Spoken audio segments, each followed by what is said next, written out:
Yes, I can hear you. Can you hear me? Yeah, we hear you very well. So welcome, and we're all very sorry that you cannot be with us this evening, but we fully understand and appreciate your time. Let's jump right into business. What would you perceive as the greatest challenge that business and society face today? Well, before we launch into business, Nuran, let me just first of all begin by congratulating you and all of your colleagues, Professor Reichman and the Arison family, on the creation of this ESG Center. It's a tremendously important and valuable initiative that has the real potential to have a profound influence on academic thinking, business practice, and public policy formulation. Secondly, I'd like to thank you for inviting me to give this opening address. It's a great honor and privilege to do this.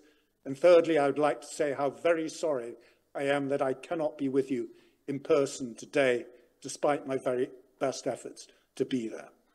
Okay, so with that, let me then turn to your question about the main challenges that business and society face today. I think it's important, Nuran, for us to recognize that we're going through a profound change in business, the type of change that one observes perhaps every 60 years. And the last time that anything like this happened was indeed around 1960. And the basis of this is the fact that business is one of the most important institutions in our lives. It clothes, feeds, and houses us. It employs us and invests our savings. It's the source of economic prosperity, the growth of nations, and the alleviation of poverty around the world. But at the same time, it's been a cause of increasing environmental degradation, biodiversity loss, inequality, social exclusion, and mistrust. And we have to address those problems. But what lies at the heart of these problems? Is it like the race to maximize profits? No, it's not as simple as that, because profit is extremely important for business. A key reason for the loss of trust in business is around the very reason why business is created, why it exists, its reason for being, what people talk about as the purpose of business. That's a very fundamental concept. It should be the overarching framework within which the strategy of a business lies. But its significance goes just beyond corporate leadership and management, because nearly all corporate laws around the world are framed in terms of the duties of directors being to promote the interest or the success of the company. Some talk about success in relation to the members or shareholders of the company. Some refer to success in the long term, or the need to take account of the interests of other stakeholders, employees, customers, suppliers, communities, and the environment in promoting the success of the company. Interest or success is evaluated in the context of why a business exists, namely its purpose. And this is often thought of in relation to financial performance, profit, and long-term value creation. Attempts to broaden the objectives of firms beyond this to include other stakeholders explicitly are regarded as introducing too much complexity, confusion, and accountability to too many parties.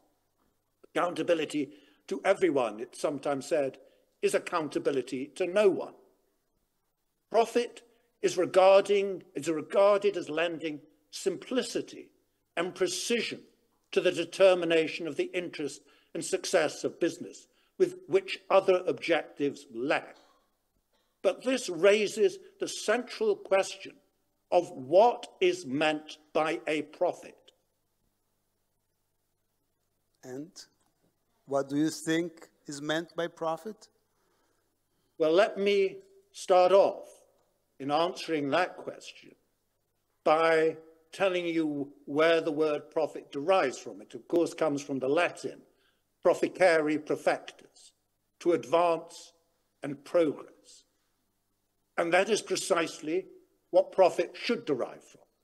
It should derive from advancement and progress, and it often does. But it's all too often associated with neither advancement nor progress. And to understand this, we have to lift up the hood of capitalism and look below the bonnet at what a profit is. Profit is currently simply measured as the difference between the revenue and income earned by a company and the costs of running a business, its wages, its supply costs, and its capital costs. But this ignores the detriments that companies impose on their employees in not paying them living wages, not paying fair trade prices to suppliers and their supply chain, polluting the environment, extinguishing species, and causing global warming through CO2 and other gas emissions. And behind this lies the fact that companies are not incurring the costs of avoiding the harm they're creating, and where they are creating a harm, cleaning up the mess that they're creating. Their reported costs are therefore not their true costs of avoiding imposing expense on others. They're engaging in a sort of form of unjust enrichment and profiting at the expense of others. Indeed, in signing off their accounts as being a true and fair representation of their financial condition, the directors of companies are doing no such thing. They're neither true nor fair. They're not true because they don't represent the true costs of a business, and they're not fair in reporting the fair or just profits earned. But it's not just a problem of overstatement of profit, it's also a problem of understatement, because a firm cannot capture all the benefit it creates from training its employees, supporting its communities, or improving its environment. In that respect, measured profit is an understatement of a firm's just profit. But there's an important distinction between the positive and the negative. While a company can and should incur the costs of cleaning up the mess it creates, it cannot automatically generate the revenue that it's not receiving on the benefits it confers. It cannot simply conjure up those revenues. But how can actually board of directors implement these ideas? Like, for me, there is some gap here. Go ahead. Well, let me start off by saying how we traditionally look at this, how economists in particular think about this particular problem, because they have a way of describing it as essentially an externality. Right. It's a failure of markets, competition, regulation, taxation, and the reputation of firms. And in that regard, it's regarded as being external or extrinsic to the firm. And the point I want to emphasize is it is not external or extrinsic to the firm. It's internal and intrinsic to the nature of business, and in particular to the determination of profit. And in failing to diagnose the right problem, we're prescribing the wrong policy prescriptions. Competition, which is often regarded as being the key cure to these problems, fails because good firms that record their true costs and earn just profits are competed out by bad firms that do not and earn excess profits at the expense of others. Capital therefore flows from good to bad firms, resulting in a sort of Gresham law of bad firms driving out the good, and competition results not in a run to the top, but a run to the bottom. And regulation and taxation fail because companies lobby against them, employ consultants to help them circumvent regulation and taxation, and preferably turn them to their competitive advantage. And reputation fails. We, of course, believe that companies should be earning profits and earning high incomes from solving problems that we face and contributing to society and the environment. But we're, of course, outraged when, for example, the banks during the financial crisis were found to have profited at the expense, not for the benefit of society. Or currently in Britain at the moment, we're outraged by water companies in the UK that are earning huge profits and paying their executives handsomely by dumping raw sewage in rivers, lakes, and seashores. But while there's consensus about the outrage that this sort of behavior creates, there is not about what to do about those problems. The socialist left and environmental activists want more regulation, more taxation, and tougher enforcement. The libertarian right and the anti-woke brigade regard that as an interference with our freedom and liberty and undermining investment, growth, and jobs. And this has become a primary cause of our polarized societies and our polarized politics around the world, and it's undermining the very fabric of our democratic systems. So, what I'm suggesting is needed instead is for business and all of us to elevate our sights and ambitions from what I term wading in the weeds of exploitation, expropriation, and unjust enrichment through profiting at the expense of others, to riding the waves of initiative, inspiration, and innovation of earning a just profit. And when that happens, two remarkable consequences result. First, competition causes a run to the top, not the bottom, because good firms that earn just profits from incurring their true costs are outcompeted by better firms that earn even more just profits from that form of initiative, innovation, and inspiration, not outcompeted by worse firms. And the second thing that happens, and in some respects the even more important result, is that the interests of business in earning just profits are aligned with those of the public sector in the public interest. Because companies that are earning just profits are earning those profits from creating benefits, not detriments, for us as individuals, societies, and the natural world. And it aligns the interest of business not just with the public interest and the public sector, but with the not-for-profit sector as well, in social and environmental well-being. In place of the current conflict between government and the public interest and the private sector in profit is cooperation in a common purpose of shared prosperity around profiting from solving, not causing problems.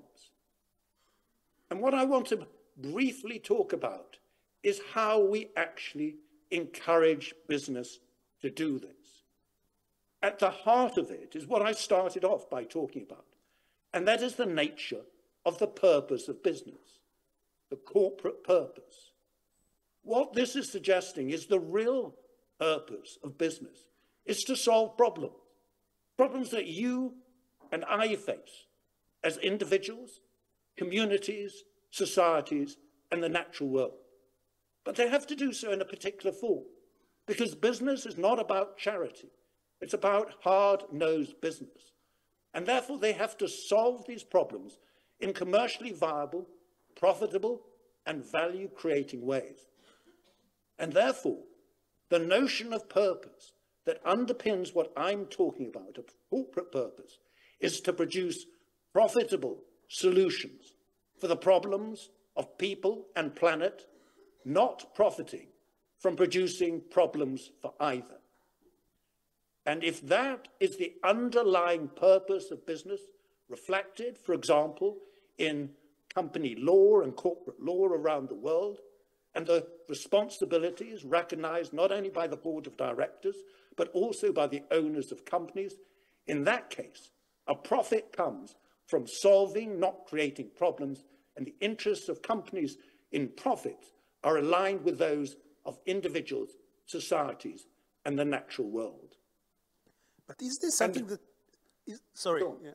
Is this something that is realistic to expect, like, or some kind of a wishful thinking? Or maybe can you give us examples of companies that are taking this route and using them as their strategy? Absolutely.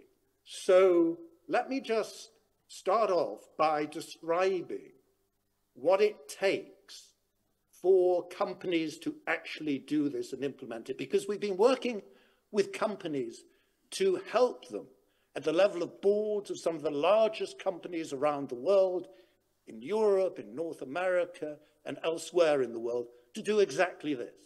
And we've developed a framework, which is in terms of, first of all, what we term the SCORE framework, where the 5 letters of SCORE stand for the main components. The first letter, S, is to simplify, to bring real simplicity to this notion of what the corporate purpose of solving problems really is. And to ensure that the second letter, C, is fulfilled, namely, it's connected. It's connected to the corporate strategy, and it's the overarching framework within which the strategy of the business lies. And the third letter, O, is for ownership, that the owners of the company have to take responsibility for this. And not only do the owners have to, but the boards of companies, and they have to ensure that everyone in the organization, from the board to the shop floor, recognizes their role in helping to contribute to this notion of being there to profit from solving problems, not creating problems for others. And the fourth letter, R, is about reward, about rewarding people in the organization so that they feel it really is an authentic part of the organization, and that their careers, their promotion, and their remuneration derives from helping to deliver on the corporate purpose. And the final letter, E, is about exemplify, to bring it to life, to demonstrate that this is not just about the reward system, but it's the underlying factor, the culture, the values of the organization that's really driving the organization, and to exemplify this through examples of success in delivering on it, but to demonstrate real authenticity in talking about the failures as well as the successes. Now, key to this is what I hope we'll come on and talk about in just a minute, and that is the focus of the ESG Center, and that is on measurement. But before that, let me just talk about your point about, well, what examples are there of companies actually doing this? Is this just pie-in-the-sky wishful thinking, or is it hard-nosed practical reality? Well, I want to give some examples of companies that have actually done this, because I think they bring out precisely the characteristics of what I was just talking about in terms of the real delivery on this. In 1936, Henry Wellcome passed on the company that he founded, not to his children and his heirs, but he put it in a foundation. And the Wellcome Foundation grew from there to today be the third largest charitable foundation in the world, which is responsible for financing some of the most significant research that is undertaken in science and medicine in particular in universities around the world. And his company, the Wellcome Pharmaceutical Company, grew to be a very successful company until in 1986, the Wellcome Foundation sold some of its shares in the company and eventually sold the whole company, the rest of its shares, to the Glaxo company to form Glaxo Wellcome, which then merged with SmithKline to create GlaxoSmithKline GSK, one of the largest pharmaceutical companies in the world today. Now, this is an example of a company that not only has a foundation, but is actually owned by a foundation, or was owned by a foundation. And that's called an enterprise foundation. And there's one country in the world where that type of ownership of companies, by which companies are actually owned or have a dominant owner, that is a foundation, is particularly prevalent. It happens to be the country with one of the highest incomes per capita, lowest levels of inequality, best employee relations, and highest levels of happiness, of any country in the world. It's also the home to what is now the largest company by stock market capitalization in Europe and the largest charitable foundation in the world, bigger than the next two largest foundations, namely the Wellcome Foundation and the Bill and Melinda Gates Foundation combined. The country is Denmark, and the company and the foundation is the Novo Nordisk pharmaceutical company and the Novo Nordisk Foundation. The common element of all of these examples is that they are companies that are actually owned by foundations.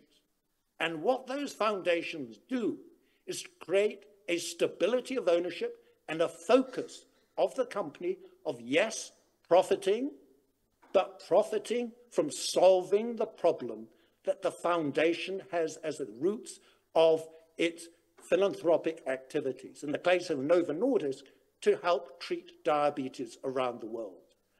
And that is a very clear example of a company that was doing exactly what I was talking about, shifting its ambitions from wading in the weeds of exploitation and expropriation to surfing the waves of innovation and inventiveness to solve major problems. Oh, this is very intriguing.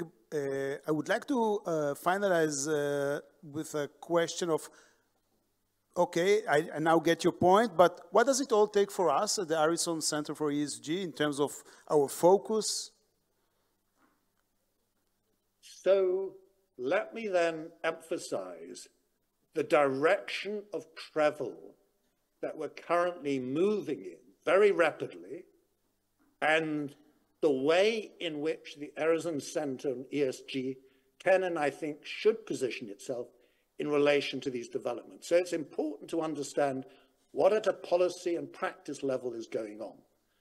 There are two types of initiative that are currently in progress. The first are proposals that are coming forward from the SEC, the Securities and Exchange Commission in the US, and the International Sustainability Standards Board on what are termed sustainability-related financial risks, particularly climate-related financial risks, for example, from stranded fossil fuels. Now, what the International Sustainability Board, the ISSB, is expecting companies to do is to disclose their climate-related risks to their investors. Now, even this is quite controversial, and some people, like the CEO of Chevron, Mike Wirth, believe that fossil fuels still have many years, if not decades, of useful commercial life left. But there's a particularly important element associated with what that initiative is doing. It's looking at climate risk purely from the point of view of the financial risks of shareholders, not from the risks of those impacted by climate change, namely societies and the natural world. It is what is termed an extrinsic or single materiality form of ESG.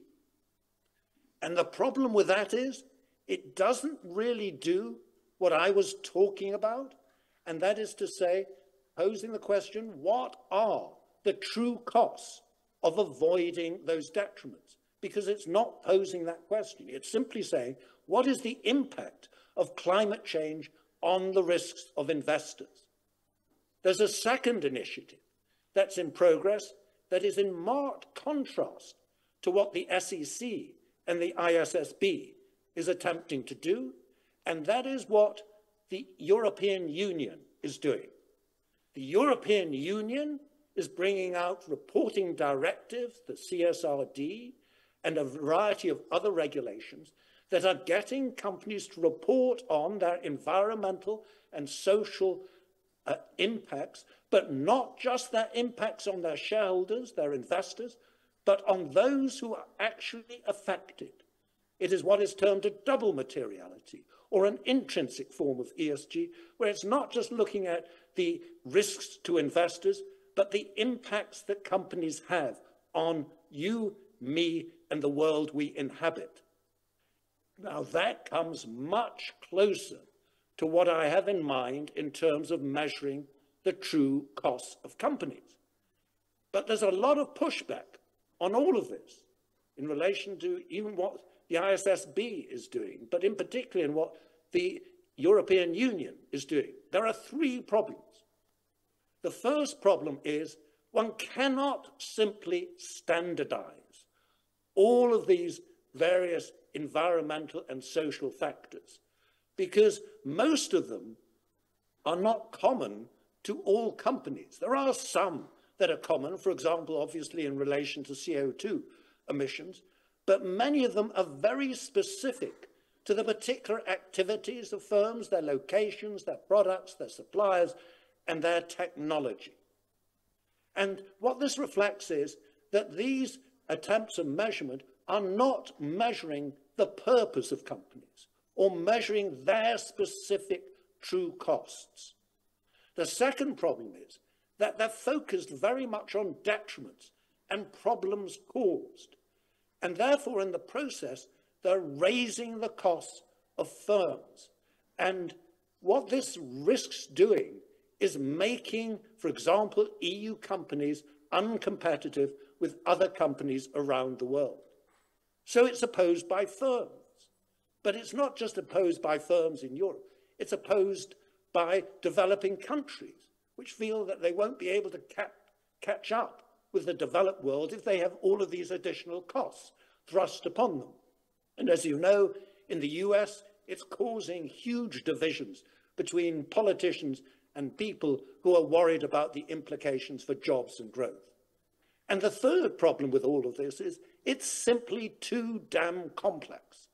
No one can really understand all of this stuff about extrinsic versus intrinsic, single materiality versus double materiality. If you're not confused about all of this, you don't know what's going on, frankly. It will never get the sort of universal buy-in it needs. We need something much more simple, effective, that people can really grasp and understand and feel is important. And this is where I think the center can come in, because my belief is that the notion of not profiting from creating problems or detriments for others, but profiting from solving problems is simple and understandable. Everyone can grasp the notion that companies should not be profiting at our expense. They don't have a right to profit at the expense of others. They have a responsibility to ensure that they do not by incurring their true costs. They then have a right to profit as they wish, net of their true costs. Their true costs are established by rules and standards, yes, set by the international organizations and by governments, but also the determination of their own detriments they impose on others. We need companies to adopt purposes of profitably solving, not creating problems for others, and we need companies to determine the metrics of how they are affecting and impacting on others. We need companies to incur the cost of cleaning up the mess they're creating and account for this in the most basic form of cost accounting. And above all, we need it to be profitable for companies to solve problems. So not profiting from producing problems is a simple extension of the ways in which we currently account for what companies do to include the impacts they have on society and the natural world. And together, this provides the precision, the simplicity and clarity to the purpose of business, their strategic objectives, the measures of their performance and profits that derive from solving, not causing problems for others. And everyone can really understand this. Thank you very much, Colin. This has really been eye-opening. Thank you very much.